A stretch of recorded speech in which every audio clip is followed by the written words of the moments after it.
Priorities! We all have them. Sometimes we make the mistake of organizing our priorities the wrong way. Hi there, Catherine here. Today I want to look at Trump's skewed priorities in the Oval Office. One of his top priorities? The Nobel Peace Prize.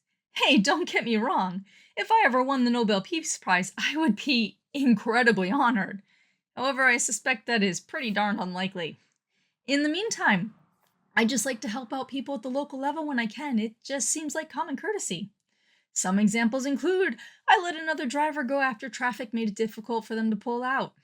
I hold the door open for someone as they're approaching a business. I help someone I did not know clean cardboard boxes out of their storage because while I was at their place picking up something, I noticed how overwhelmed they were to clean up. Will these acts change the world? No. What they will do is hopefully change a person's day into a better one and encourage them to be kind to others in turn. Maybe these acts will begin a chain reaction to make the neighborhood, the region, just a little more pleasant and polite. I am certainly not perfect, and I lose my temper plenty of times, and I am not always aware or considerate of others. I am a human after all, but I try to be a good person. Then we have Trump. Well, they should give me the Nobel Prize for Rwanda, and if you look at the Congo, or you could say Serbia, Kosovo, you could say a lot of them. You could say, the big one is India and Pakistan.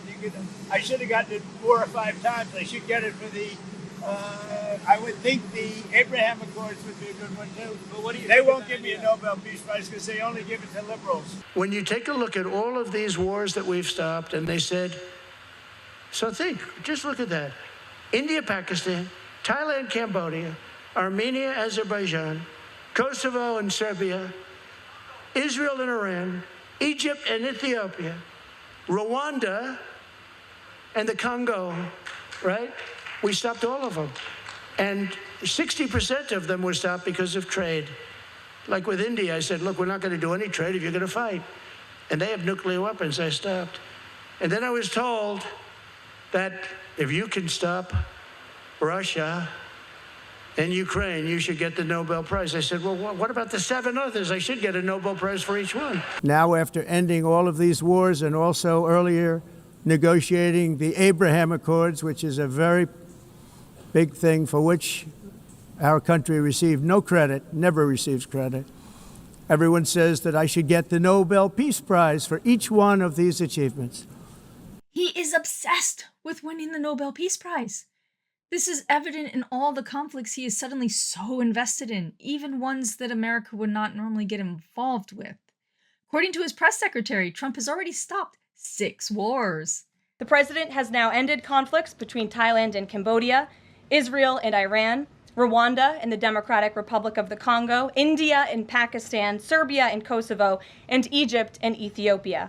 This means President Trump has brokered, on average, about 1 peace deal or ceasefire per month during his 6 months in office.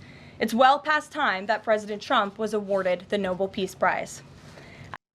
That was at the end of July. He can now add peace between Armenia and Azerbaijan to the list. It is amazing what he has done, except he really has not brought about all this peace. Many of these conflicts have been ongoing for decades. India and Pakistan have been fighting with each other off and on since partition in 1947. That we can blame the British for, and the shoddy job they did of dividing up India just before they pulled out of the nation. That laid the foundations for conflict, like many of their other colonialist projects. Regardless, this was not a new conflict between the 2 South Asian nations, but just an ongoing struggle. Trump claimed that these were both nuclear nations and this could have caused World War III. Except both nations have had nuclear weapons for decades. India successfully tested its first nukes in 1974, and Pakistan followed suit in 1998. That is 27 years now the 2 nations in theory could have set off nuclear weapons, leading to worldwide escalation. Except they haven't. There is such a thing as balance of power. Since both nations have the capability of setting off nukes, they are not as likely to try it. Once one sends nuclear weapons to the other, the second nation will retaliate. There is the very real fear that once one nuke is set off, it will begin a cataclysmic change of events, which could lead to nuclear winter. Just look at the Cold War between the USSR and America, which lasted about 40 years. Again, either side could have fired nuclear missiles at the other nation and momentarily gained worldwide dominance, but they did not. Once one set off their bombs, the other would retaliate, guaranteeing mutual assured destruction. In the case of India and Pakistan, while people die in their conflicts, they are still smaller conflicts without nukes. What about some of the other wars Trump stopped? Thailand and Cambodia have been engaged in border disputes since the 1950s. That's almost as long as India and Pakistan have been fighting. Once again, colonization played a role, only this time it was France's fault. Not getting into the nitty gritty, both nations were former colonies of France. Borders were set just after the turn of the 20th century, and after Cambodia gained independence, the borders were disputed. Israel and Iran have been fighting for decades as well. Since the British created the independent nation of Israel, Iran has been against it. Look at that. Colonization did damage again. Once again, glossing over the details. Israel was formed from the British Mandate of Palestine after old promises from the British to create a Jewish state. The problem is, they promised to create Israel in a Muslim majority area. Ever since, the inhabitants have been fighting over land disputes and governance. Rwanda and the Democratic Republic of the Congo have been fighting with each other since the 1990s, so about 30 years. Though both being former Belgian colonies, there were strained relationships due to residents being shifted around by their colonizers in an attempt to control the masses. Yeah! More colonization issues. I'm sensing a theme here. Kosovo declared itself independent from Serbia back in 2008. Serbia has never accepted this and still claims Kosovo as part of its nation. This has led to regular conflicts. Well, at least it's not a colonization issue, right? Egypt and Ethiopia have had strained relations since the 1970s. The most recent conflict is over the Grand Renaissance Dam and control of the water. The latest claim to world peace is between Armenia and Azerbaijan, both former USSR states. The two nations have had a dispute since the late 1980s when they were still under the USSR. Again, this spanned decades and runs deeper than a momentary squabble. Then came Trump. He decided he was going to stop all nations from fighting with each other. On the surface, this is a noble sentiment. In practice, well, it is simply nothing. As Trump himself pointed out, he told many of these nations he would not make trade deals with them if they were fighting. This is a rhetoric he has repeated again and again in relation to India and Pakistan. 60% of them were stopped because of trade. Like with India, I said, look, we're not going to do any trade if you're going to fight. That sounds lovely and ever so simple. Why didn't this happen sooner? It was such an easy solution to all the crises in the world. However, what happens next?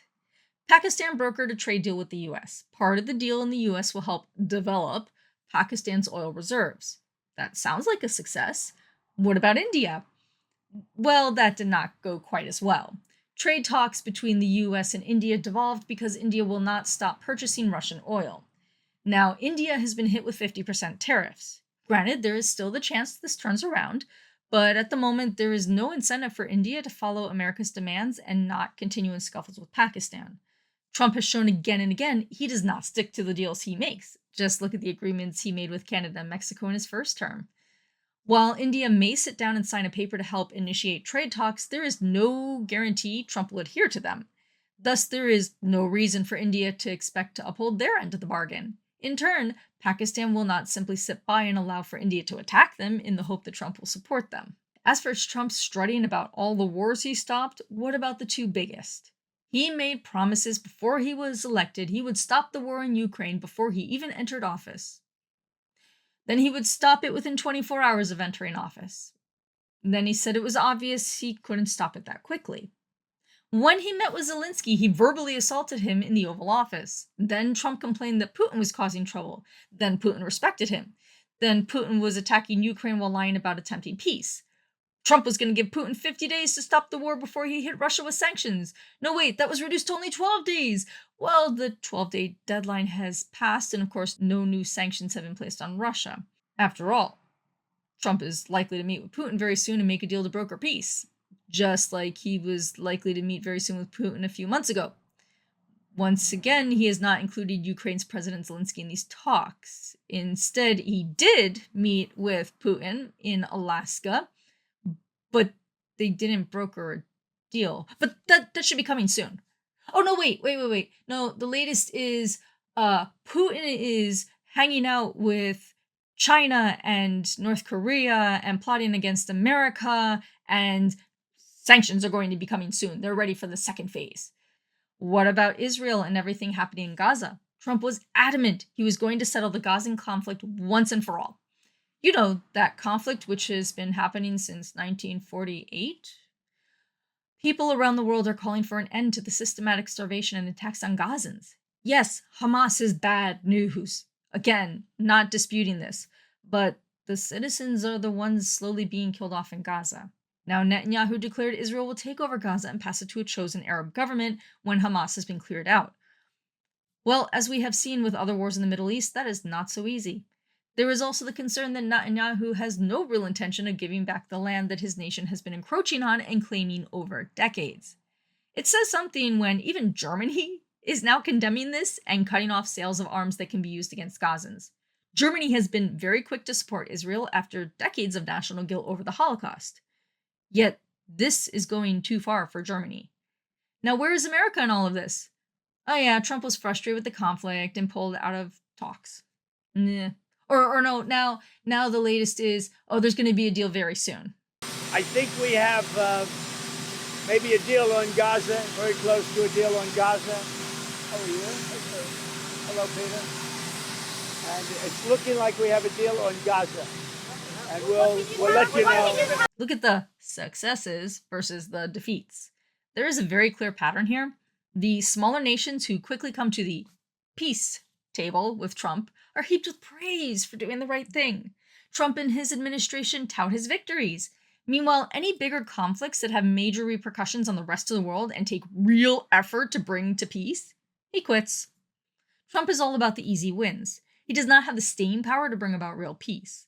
On top of that, his peace agreements are flimsy at best, and his habit of changing his mind and not keeping his promises or sticking to his deals undermines any incentives for nations to keep the peace they agreed on. They know they cannot trust Trump and simply say what he wants to hear at that moment. Putin has proven to be an expert at this. He promises Trump peace while simultaneously attacking Ukraine. Then when Trump gets frustrated he does not get his way, Putin strings him along further. Well, how can this be mitigated? America has pretty much the strongest military in the world. The US could always station troops in all these conflict zones. Except not every nation will allow American troops on their soil. Understandably. Don't want an invading force. Then Trump would have to deploy troops and force these nations to submit to American policing. This would not cause peace, but instead be akin to colonization, which, as we see with Greenland, Trump's not necessarily against. Okay, this was a brief look at the lack of peace brought about by Trump. Why shouldn't he get the Nobel Peace Prize? In and of itself. Well, after all, a few US presidents have received it. The first was Theodore Roosevelt in 1906. Roosevelt won the prize for his work toward ending the Russo-Japanese War. This did not happen overnight. The war was already unpopular in Russia, who was the aggressor in this case.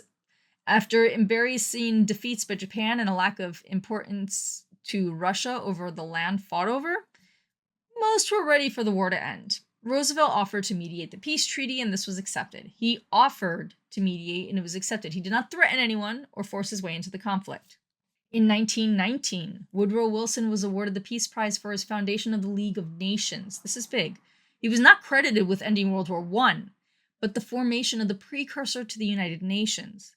This went beyond ending a conflict or a war. Wilson led the creation of an organization which would work with numerous nations to try and prevent future wars and work on human rights issues. At its height, 58 nations were members.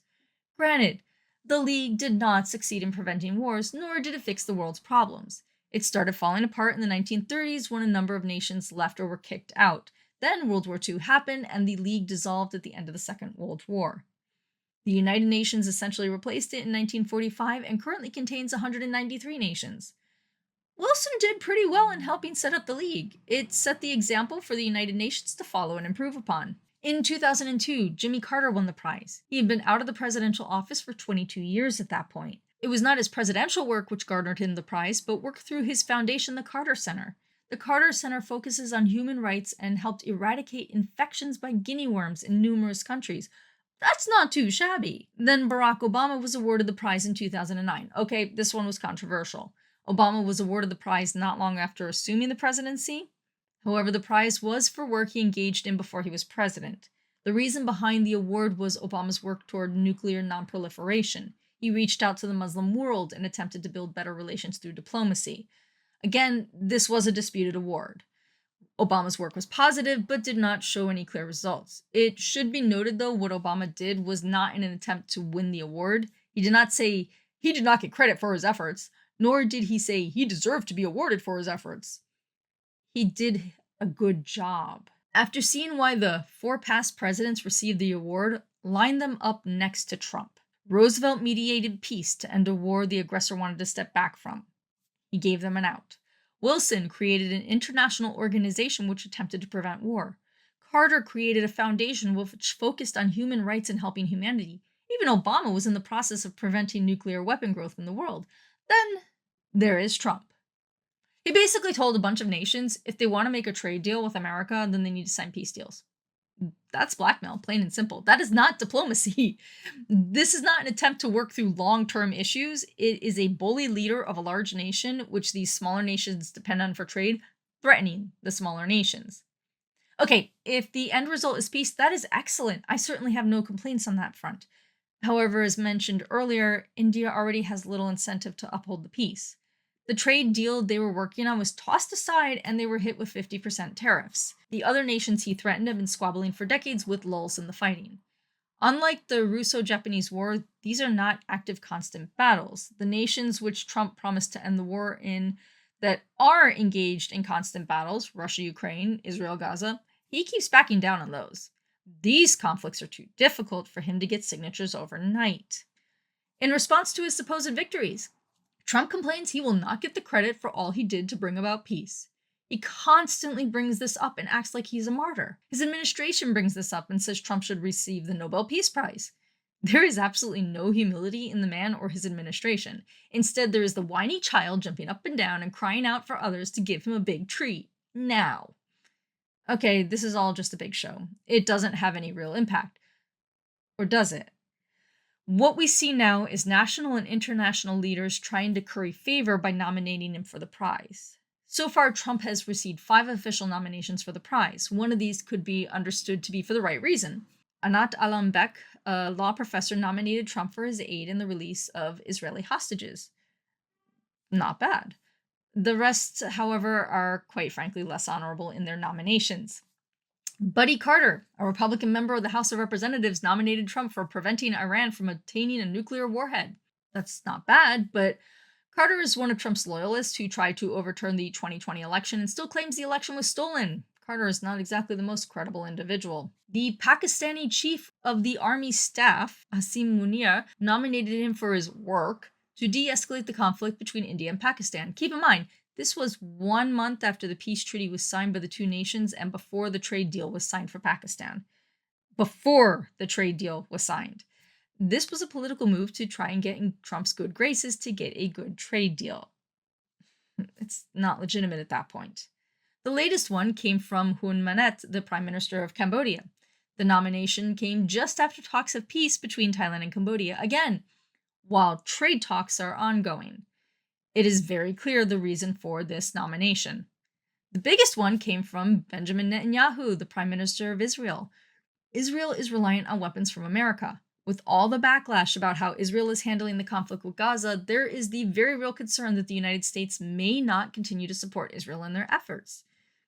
While Netanyahu still has American support, given Trump's on-again, off-again support of Ukraine, it is in Netanyahu's best interest to butter up Trump in an attempt to guarantee future support. Mr. Prime Minister, I was wondering whether you think that Donald Trump, for his efforts in Ukraine and otherwise, deserves to be nominated for a Nobel Peace Prize. Then there are the right-wing reporters who continue to promote nominations for Trump. This is ugly twofold. First, these reporters are trying to gain sway with Trump and his administration amidst the attacks on any media Trump does not like. These reporters and media sources are, quite frankly, making a mockery of the news by playing to Trump's ego. The second issue with this is these reporters keep asking international leaders if they would nominate Trump for the Peace Prize. These leaders are already walking a fine line trying to protect their nation's economies from a president who has proven his policies are decided on a whim, not long-term negotiations. Now these leaders are put on the spot and forced to placate Trump's fragile ego. These reporters force these leaders who probably would not nominate Trump to instead pay lip service that they think he should receive the award. Mr. Prime Minister, I was wondering whether you think that Donald Trump, for his effort in Ukraine and otherwise, deserves to be nominated for a Nobel Peace Prize. For the African leaders, my question is, as you can see, President Trump is working to bring peace not only in Africa but also in the world. Are you all considering to nominate President Trump for a Nobel Prize Peace? If these leaders do not agree, then they risk their entire nation's short-term future. This is extremely ugly. What happens if Trump does win the prize? Well, the prize money is about $1 million. This would not make a big difference to Trump. He is already incredibly rich. However, the prestige could make a very big impact. His followers are already blindly loyal to many of his policies, even when they're hurt by them. It is too easy for his MAGA base to turn around and blame others for the negative impact on them of Trump's policies. What the prize could do is vindicate Trump further in their eyes. Already, Trump supporters are emboldened to take out their anger on others they do not like. By claiming Trump is bringing about world peace, his supporters can claim they are on the side of right, and anything they and Trump do is for world peace and good. This could seriously encourage more attacks on vulnerable groups that the MAGA base is against, like people of different skin color, different religion, different sexual orientation. Trump's current actions with changing the name of the Department of Defense to the Department of War also does not support a man who should win the Nobel Peace Prize. This rather goes against the very idea of the prize. There is also the government's subterfuge in Greenland that has the potential to begin a war, not bring about peace. So, what can be done about this?